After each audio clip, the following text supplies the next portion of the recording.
Dear ones, as we move into this week, and as you can see, we're all ready for it, setting the scene for it, so to speak, we're going to look at this interesting thing called karma, which is, it strikes me as being, puts a smile on my face as I think we're into gratitude and we're looking at karma. And it's a very good thing. Now, karma is something that's bandied around all the time that very, very few people understand. It's a very deep, it's a very complex subject. People spend lifetimes endeavoring to be able to unravel its mystery and what it's all about. And I certainly am not in these few minutes going to do anything like that. In fact, this is a very, very superficial treatment of this thing called karma. And I recommend us all look it up ourselves if we're further interested in it. But we speak to it because it's in Eric Butterworth's book that we're all studying now, The Universe, is Calling.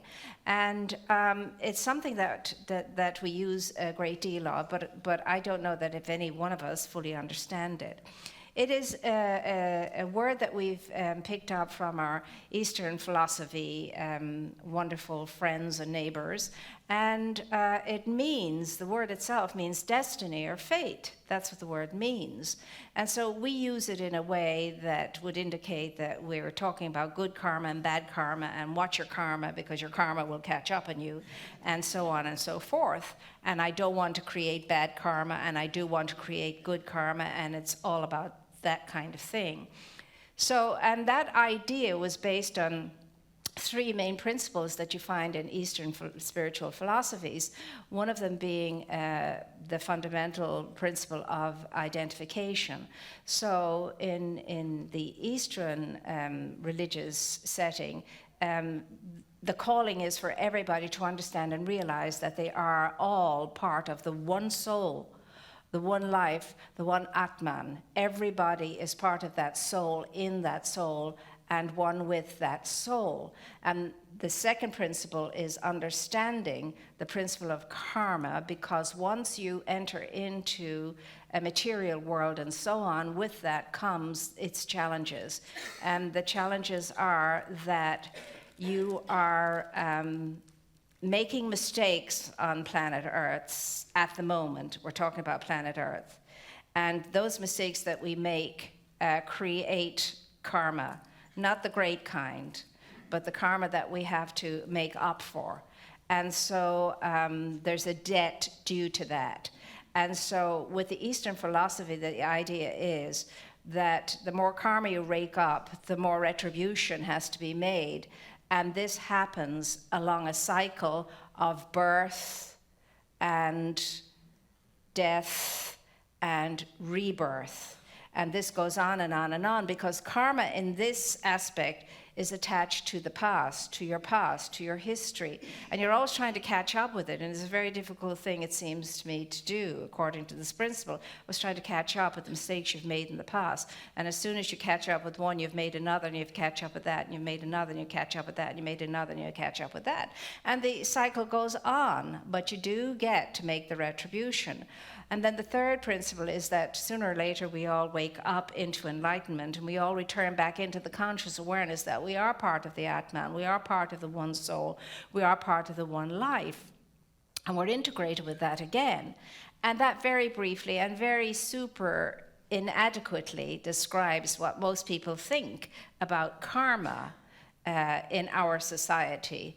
And so we're watching for that. And we tell each other, oh, that'll get you bad karma. Oh, you just made up some good karma for yourself, and so on. And we don't really have a true sense of what that's all about. Now, how is that connected with what we believe? Well, it certainly is. We would call the law of karma the law of consciousness. That's what we would call the law of karma. And there are significant differences between our approaches to what we understand about it. So we would call the law of karma the law of consciousness. And it would be based on do unto others as you would have others do unto you. Do not do unto another as you would have others do unto you, wouldn't have others do unto you.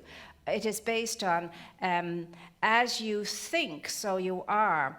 It is done unto you as you believe, and the seeds you sow would be the harvest that you'd reap. This is the foundation in our way of thinking of what is called the law of karma. And it's simply to do with consequences, that you and I are inextricably linked with our consciousness, and our consciousness is going to affect our experiences on this plane, because that's how it works. If I think it, I think it, I think it, it sows itself into the conscious awareness that I have. If it's in my consciousness, it's absolutely going to show up in my life as an experience. Now, if it's not in my consciousness, I will not experience it. That is how it is working. The other huge difference is that although there are consequences with the teaching and the philosophy that we embrace based on the beautiful teaching of the master teacher Jesus, when he has pointed out over and over again that we are loved with an everlasting love, and we first get that in Jeremiah. I think it's around chapter 30, verse 3, something like that in Jeremiah. I have loved you with an everlasting love.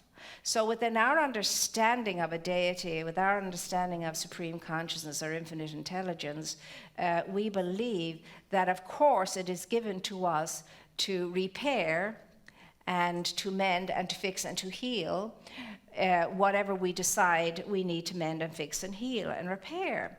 And so if you think of the words of Jesus when he said, you can enter into the inner closet, into the inner kingdom that is within you, and there you can be at one in communion with that unconditional love and unconditioned love, with the creator of your being and the lover of your soul. And when you do that, then there is only God and nothing else. And where there is God, there can't be anything else. So in that possibility and in that opportunity and in that realization, all of our mistakes are dissipated and dissolved. They are no more, because I've entered into that communion with the source. And it is based on what Jesus says. Know you the truth, and the truth will set you free. It's written right as you come in the door. Know you the truth, and the truth will set you free. And the knowing of the truth is that co-mingling or communion with the source of our being. And when you and I can enter into that kind of relationship with our source, everything is dissipated and everything is dissolved. And as we say in orthodoxy, and as I grew up with, there is always the possibility of clearing the remission due to sin. You can have your sin wiped out, away, clean and clear. Absolutely. Through knowing the truth that will set us free. And we know the truth that sets us free by entering into that inner kingdom. The kingdom of heaven is within you. Seek you first the kingdom of heaven and its right state, and all things else will be added unto you. That's good, and that's very good. Now, it is difficult for us sometimes when we look at ourselves, examine ourselves, and find ourselves lacking. And then when we start to berate ourselves and tell ourselves we're no good at this, we're no good at that, and we've done this and we've done that, and we shoulda and we coulda and we didn't, and it's just a whole mess and there's no hope for me. When we tell ourselves that, it's very difficult for us to get our mental and spiritual arms around understanding. I am held by a love that will never let me go. I am loved with an everlasting love. I am loved unconditionally, and that will always be so. And I must get myself around that understanding until I can first start to turn things around and release the remission that I think is due to my waywardness and my mistakes and my wickedness and my sinfulness and anything else you want to call it, or any other thought you have of yourself in the negative, or anybody or of anybody else too. Because I am. You see, the thing is not that God ever stops loving us, not at all. The problem is not God not loving us. The problem is that we don't love ourselves enough, and we don't love each other enough. That's the problem. Not that for 1 second are we ever not held in the sweet embrace of the Sacred heartedness of the unconditional love of that which created us, because we're not. And remember, sin and wickedness and all of that is equated with the human condition. It is a human construct, and it's never been and can never be in the consciousness of the divine, of the creator that created us. There is no law of punitiveness or punishment in that which is whole and perfect and complete. It's impossible. There is no law of punishment in the divine essence. None whatsoever. It would be impossible. And so again, we come back to that very strange concept to us at times when we feel that we're not doing our best, or even when we feel we're a little naughty, nevertheless dreadfully naughty, to get the idea that we're always held in this love and are always cherished and are always the apple of God's eye. And so when Spirit sees us, Spirit is seeing its image and its likeness in us, and that's all it is seeing. It is seeing the purity of us, the wholeness of us, the completeness of us, the perfection of us, the goodness of us, the at-one-ment of us. That's all Spirit experiences as far as you and I are concerned. And we thrust all this negativity upon Spirit, and we say God is punishing me, or God is punishing them, or God should punish them. But that's impossible. That is impossible. It's never going to happen. We punish ourselves. We punish each other.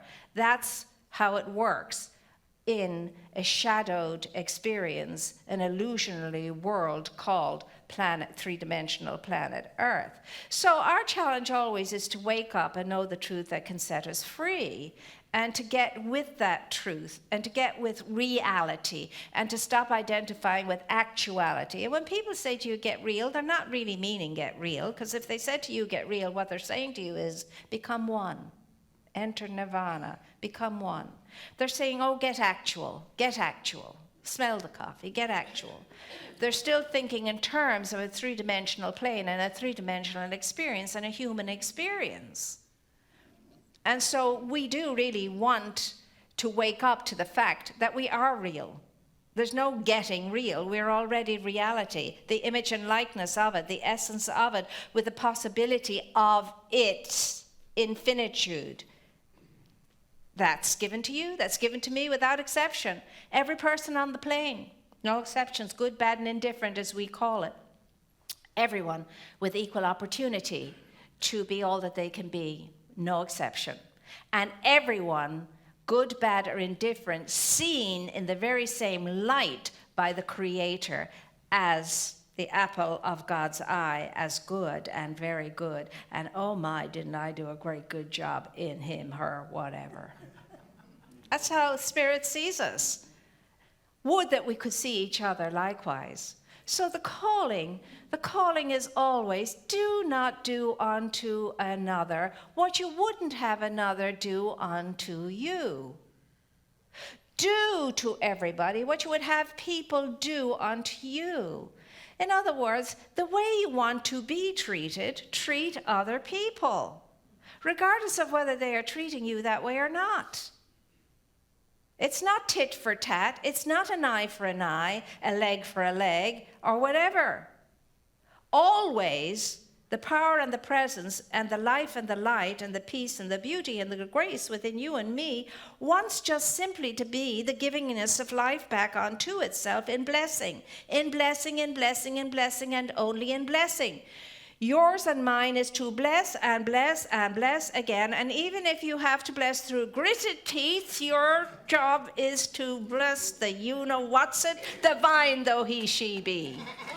And always end up with divine though he, she be, because you're ending up with the truth. You may cuss them out, but as soon as you do, you realize what you've done, and you must add divine though he be, they be, he, she be. And then you're left with the truth, you see. We're going to forget all the time. This is the land of forgetfulness. This is the land of separation. This is the land of illusion. And of course we'll all fall into that bucket now and again. And thank God we have loving people around us, loving, kind friends around us to pick us up out of the bucket and shake us into realization again. Thank God for that. We're here to serve each other however we can. And it's not always pretty, is it? No, it's not. And sometimes we have to muster up courage to be able to share with somebody what we think would be serving them best. And never with any thought, word, or feeling in mind except love. Except love. Except love. If we cannot say, do, or be, or help from love, don't do it at all, because we'll only add flames to the fire if we do that. None of this. None of giving people a piece of your mind. They don't need it. They've plenty of their own mind, thank you very much, to contend with. And you know, Eric Butterworth brings out in chapter 3 the fact that most of us have no idea the propensity and the tendency of the mind to be in the negative. No idea how that consciousness of yours and mine can be so very open and receptive and susceptible to negativity. No idea at all. And he says that if we could just remember that and work on that and release some of that, he said our lives would be transformed, and in time all of life would be transformed if we could realize that consciousness is the root of every seed and harvest, and that we need to keep tending to it in such a way that what we're seeding are good thoughts that grow up out into blessings. Good thoughts growing up out into blessings. So you and I are here. Now God knows I don't have to tell myself or you this again. We have heard it. Oh my goodness, we have heard it over and over and over again. We sing it. I'm here to remind you of your magnificence. And you are here to remind me of mine. Is that what we're doing? I don't always feel that. Do you? I don't know, okay, you may be here to remind me of my magnificence, but don't slap me up the face when you're doing it, because that doesn't help me to feel that that's what you're doing. And I can't remind somebody of their magnificence while I'm slapping them up the side of the face too. You see, I can't wish somebody their comeuppance or straighten them out from that kind of energy. I can't, it's not mine to do anyway. I'm just here to facilitate the love of spirit that wants to flow through me in some way. I can't mend, I can't fix, and I can't heal anything or anyone apart from myself. I can't do it. It's not mine to do, and it's not yours to do either. So stop trying to save the world and forget about yourself. See, sometimes when we're busy saving the world, we're forgetting about ourselves and what we have to save within ourselves. It's like Jesus said, why are you so interested in the little splinter in that person's eye when there's a dirty, great, big, hulking log hanging out of your own? Take care of the log in your own eye, and then maybe you might be radiant enough to help that other person to take the splinter out of their own eye. Thank you very much. So none of us are called to be saviors to the world, and we have to step down from that throne, that's for sure. All we're asked to do is to be the best that we can do and take care of ourselves, because if we take care of ourselves from that conscious awareness that I am supposed to be a pure vessel of light and life and love, and I am supposed to be the givingness of life back onto itself, the rest will take care of itself. And we'll all be encouraged by each other, reflecting those mirrors of grace to each other to do likewise. That's how we do it. We become the example. We become the example. That's the best way to help somebody to mend and fix and heal. We become the example. As they say, how do you, the question comes up all the time, how can we fill our spiritual centers, our churches, our synagogues, and our mosques? The only one way that you can really do it is become an example of the best of what that place stands for. And people will want to know how you manage to maintain such a wonderful persona in the face of so many challenging situations. They will want to know how you do it, and then you can say, well, I couldn't do it without. That's how we do it. It's not by telling each other what we believe, not by telling each other about a great book necessarily to read. It's about allowing yourself to be the best book that you can be, that others can read while you're out there mixing and mingling in life and living and in the world. There is no other way. It's example, example, example. And sometimes when you look at yourself and you examine your consciousness, and it's a good thing to do that regularly. When we were in religious life, we did it every single day. You had noontime for the examination of consciousness before lunch. You went and you examined yourself and saw how you were doing or not doing, as the case may be, and made adjustments accordingly. So if I want to glow and grow and expand and advance and help others to do likewise, I simply have to believe what I know to be the truth about myself and to set it free and then live it in my life and live it in my thinking and in my feeling and in the way I show up. And I cannot do that alone, and neither can you. So we need to be a gentle reminder to each other that we can amp up the light a little bit when it seems to be getting a little dim in a beautiful, lovely way. And that's how we can best serve each other, and that's how we can transform our world, by being what we are created to be and not waiting for it to happen in the ideal time. There is no ideal time.